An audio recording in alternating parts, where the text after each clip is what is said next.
माँ से मोहब्बत का ये पाक जज्बा जितने पुरअसरार तरीके से गज़लों में उतारा गया उतना किसी और सनफ़ में नहीं मिला। मैं कुछ अशार आपकी खिदमत में पेश कर रही हूँ जिसका मौजू सिर्फ़ माँ है। अभी ज़िंदा है मेरी माँ, मुझे कुछ भी नहीं होगा। अभी ज़िंदा है माँ मेरी, मुझे कुछ भी नहीं होगा। मैं घर से जब निकलता हूँ दुआ भी साथ चलती है। बर्बाद कर दिया हमें परदेस ने मगर, बर्बाद कर दिया हमें परदेस ने मगर, माँ सबसे कह रही है बेटा मज़े में है।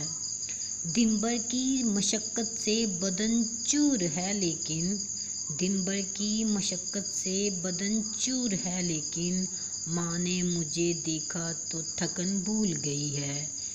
इस तरह मेरे गुनाहों को वो धो देती है, इस तरह वो मेरे गुनाहों को धो देती है। माँ बहुत गुस्से में होती है तो रो देती है। किताबों से निकलकर तितलियाँ गज़लें सुनाती हैं, किताबों से निकलकर तितलियाँ गज़लें सुनाती हैं। टुफन रखती है मेरी माँ तो बस्ता मुस्कुरा देती